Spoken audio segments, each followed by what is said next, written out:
Hi guys. So today we're going to be taking notes out of our notes packet on section 132. So if you guys want to get out your Unit 4 notes packet and open up to this page here where it says 1.3.2 compound interest, you're also going to want to get out a graphing calculator, okay, or some form of a calculator for these problems. So we just wrapped up the first couple sections in this unit where we worked on graphing linear equations and inequalities. So now where this unit will go is now we're going to be looking at different forms of exponential equations. So if you remember in the last unit, we introduced exponential equations and we set up equations to solve for missing information with exponential equations. Our end goal, what we're going to be doing on Monday and Tuesday of next week, is going to be graphing exponential equations. Before we get to that, we're going to go over a specific application of exponential equations, which is compound interest. So compound interest is something that we see when we are in the world of saving money. So we can invest money where, if you look at our example problems, you can invest money in a bank, you get an interest rate, and you can get it compounded for different amounts of time, where it's saying how often that your money is going through this interest rate. And over time, you wind up making more money on the interest. So there is a very big and complicated formula called the compound interest formula that we see here that explains how this works. Okay, so this is an application of those exponential equations that we were working on in the last unit. Okay, so we're just going to take some notes on this application of exponential equations with the compound interest formula here. So we have all these different letters. A equals P times the parentheses 1 plus R divided by N, all raised to the N times T power. So first things first, let's say what each of these different variables represents. Okay, so A is the ending amount of money.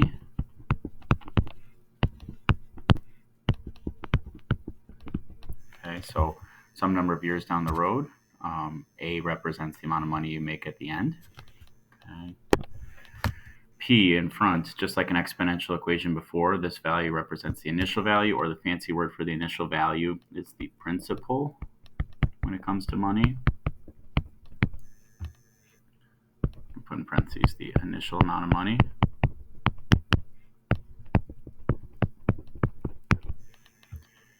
Okay. R represents the interest rate.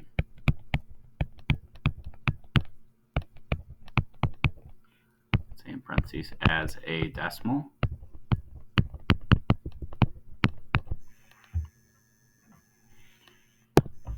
N is the number of times compounded in 1 year. So we'll talk about what that could mean in this right-hand column over here. And then T is the total number of years.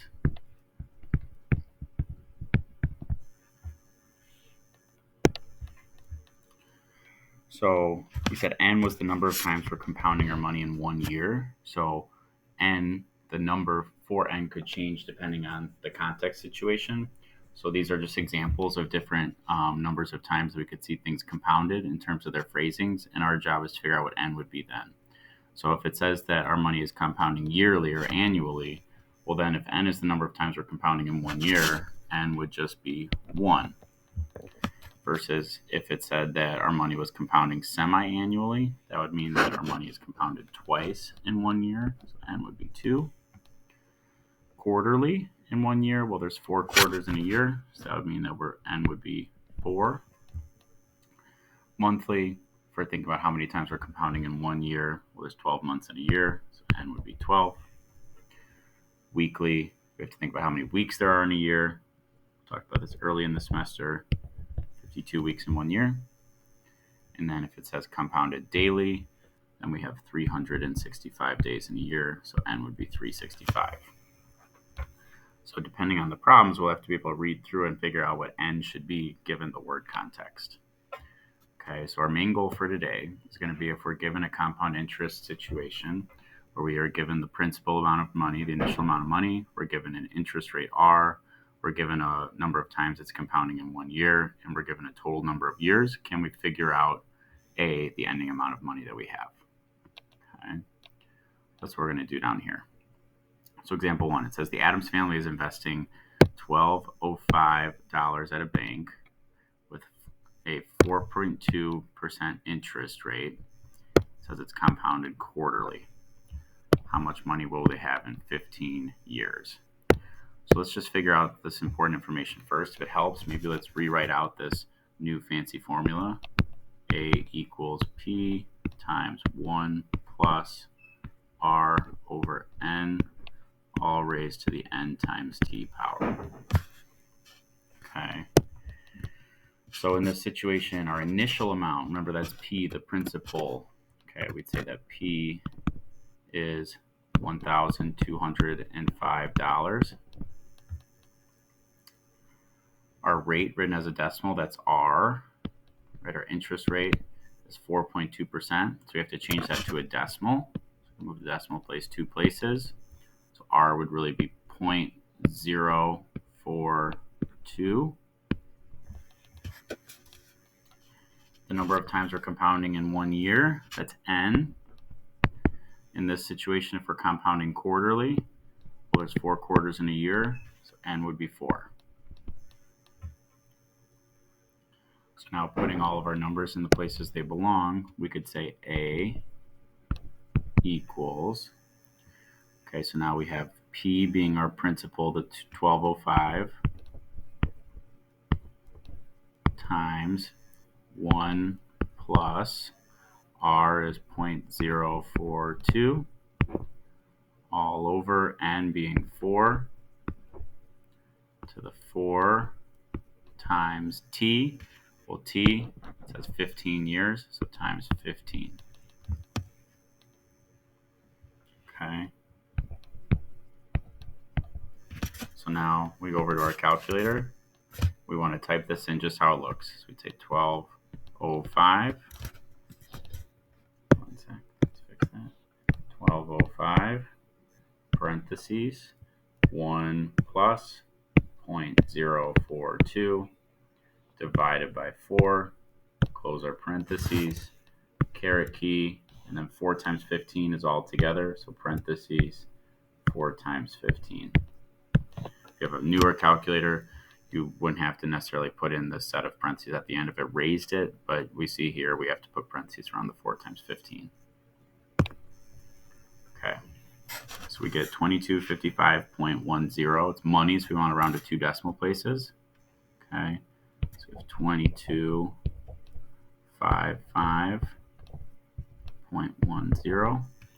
So answering the question, we would have $2,255.10 after 15 years.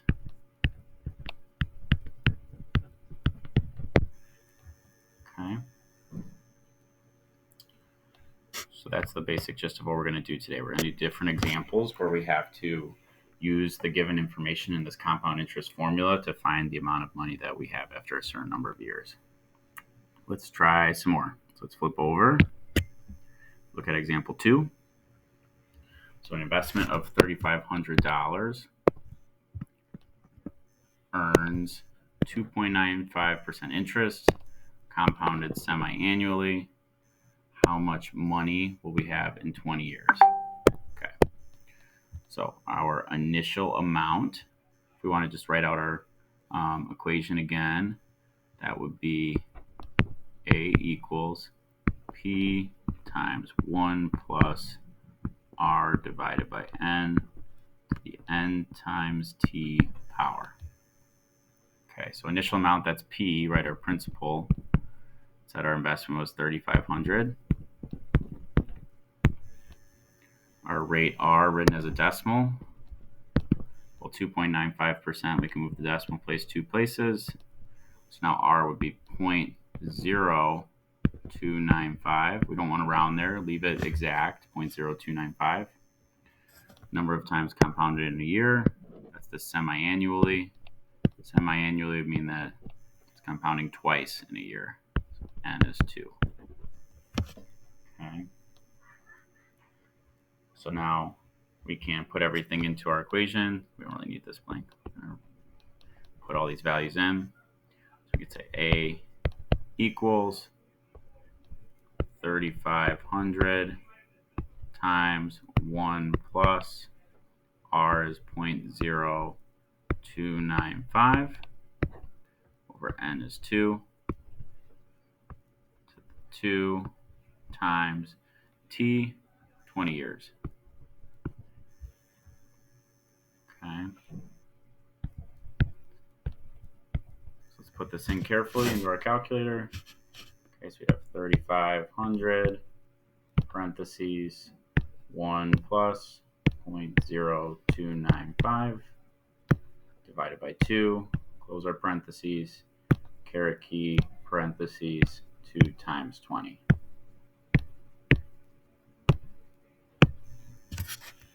Okay, so we get 6286.81.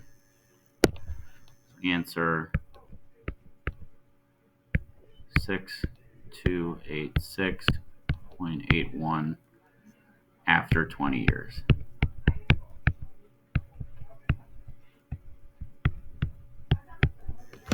Okay. Let's try another one. So we look at example 3.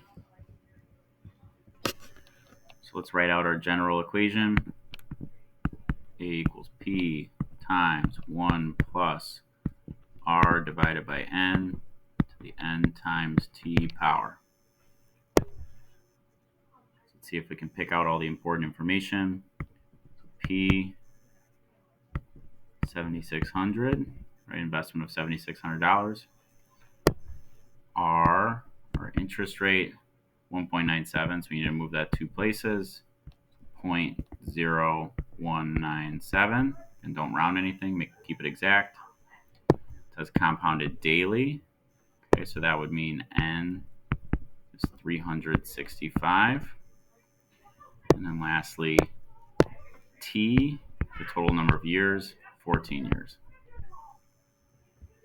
So let's put everything in. So we have A equals 7,600 parentheses 1 plus R is 0.0197 over N is 365 to the exponent 365 times T is 14.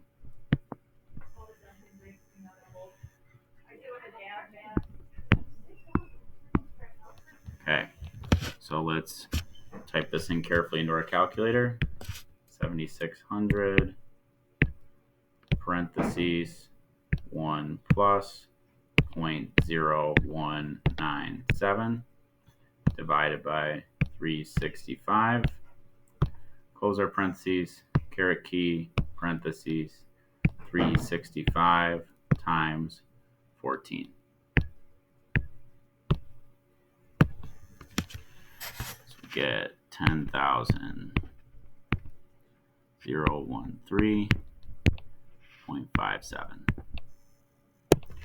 Answer 10,013.57 after 14 years.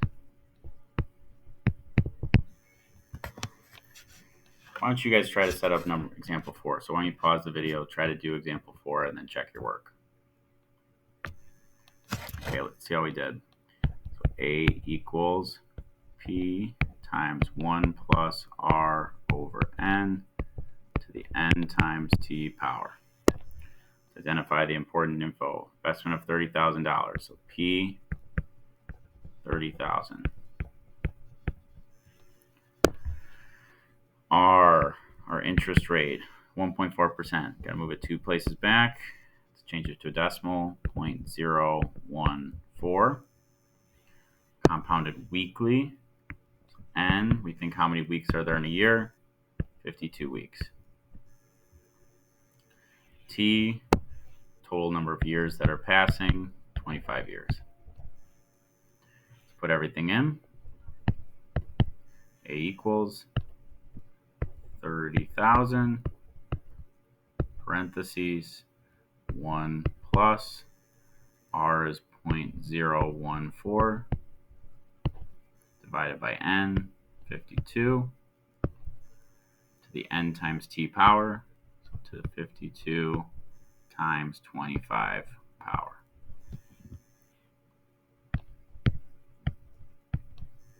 Carefully type this in. 30,000, parentheses, 1 plus 0.014 divided by 52, close our parentheses, caret key, parentheses, 52 times 25. Okay. So we get 42,570. Let's put this in dollars. 42,570.02 after 25 years.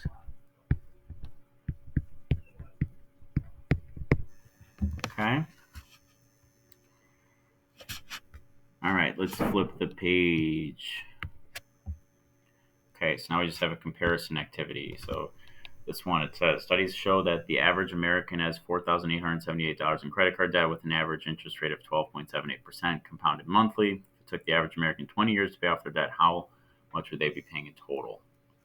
So they took the initial amount, wrote the rate as a decimal, compounding monthly, so N was 12, and set up this equation and created a table to show these different values over different amounts of years. Okay, where X is our number of years. Okay, so now, second side, credit card B, so we have an option to transfer our debt to another credit card company that offers a higher interest rate compounded semi-annually for a transfer fee of $100. Okay, if the average American takes 20 years to pay off their debt, should they make the transfer? So we have a transfer fee of $100. Okay, so our initial amount, well, if our credit card debt is $48.78, we have to pay this additional fee in here. So our initial amount now will go up by 100. Okay, so now we would have 4978. Okay, our rate written as a decimal, R is 0.13, 13%, 0.13. Number of times compounded in a year, semi-annually, N is 2. So now we want to set up an equation that could show us the amount of money that we're paying over any number of years. Okay, so let's set up an equation similar to what we have here. So we could say Y equals 49.78 times 1 plus 0.13 over 2 to the 2t power. Well, this is just a really big fancy equation. Okay, we could use a graphing calculator to show us outputs for different x values. Okay, so why don't we type in this fancy equation into our calculator?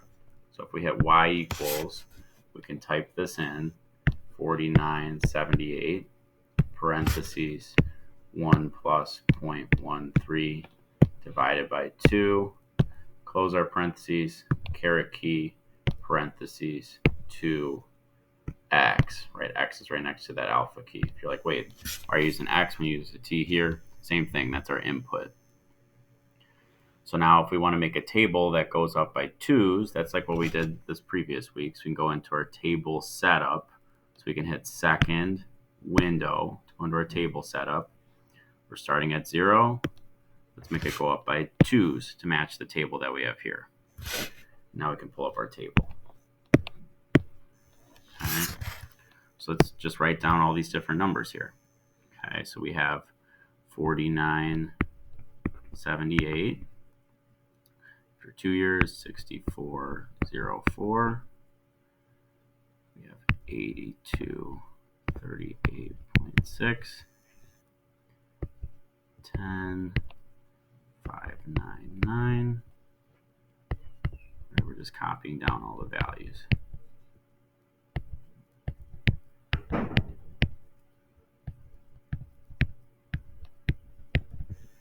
We can scroll down in here to see the values towards the bottom. 14, 29, 030. Move this down. 16, 37, 346. 48, 044. 61, 807. 79, 513. Okay, so let's go back to what these numbers actually mean. So remember, X was the number of years that we're paying this debt. So it's saying over time, this debt is accumulating with interest, right? Depending on how often it's compounding. Okay, so the outputs, the Y's, are really how much money we're paying. Okay, so let's look at the next page because there's some interpreting questions and we can kind of go back and forth to answer these. So if we look at the next page, it says if you took 10 years to pay off your credit card, which company would you choose in order to pay less overall? So let's look at our table. We go to 10 years. So this row in here. So we want to pay less. So we probably would pick this one, 17,391, because that's a little bit less. So we would pick credit card A, so it's less money. Let's say A for this one. How about if we look at 17 years? Well, 17 years, that's not in our table. Okay, so if we were going to do that, we would have to evaluate for 17 years. Okay, why don't we skip this one? We have all these nice values in our table. So let's look at the next one. It took 18 years. We can look at that in our table. Okay, let's look in our table.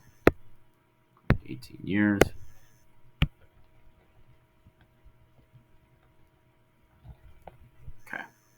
So we want to pay less money. So comparing 48,085 to 48,044, about 18 years. Now we want to pick credit card B because it was less money. So we pick credit card B. So after how many years would it take for your debt to approximately double? Okay. Well, we started with 4878. So how many years would it take for your debt to approximately double? Well, it happens really fast, right? So we look at our table already from 0 to 2 to 4. It's growing quickly. So approximately double would be when we get to about 10,000 in debt, right? So approximately after 6 years, right? Because that's when we get to about double. 10,000. Okay, so we're about 5,000 to start. Okay, so 6 years here. Okay, so now all we're going to have you guys do on your own is there's a worksheet for you to grab if you haven't grabbed it already. It's a very similar type of a problem here where you're going to set up an equation for both of these. And you're going to make a table to go up by 5s, filling out the table for each of these and then saying which fund you would choose. Okay, and will your choice change over time? Okay, so you can go through the same idea, same process to work through this. Okay, anything you don't finish on here would be our homework, but this is what we'll be checking in on Monday. Okay, so that's it.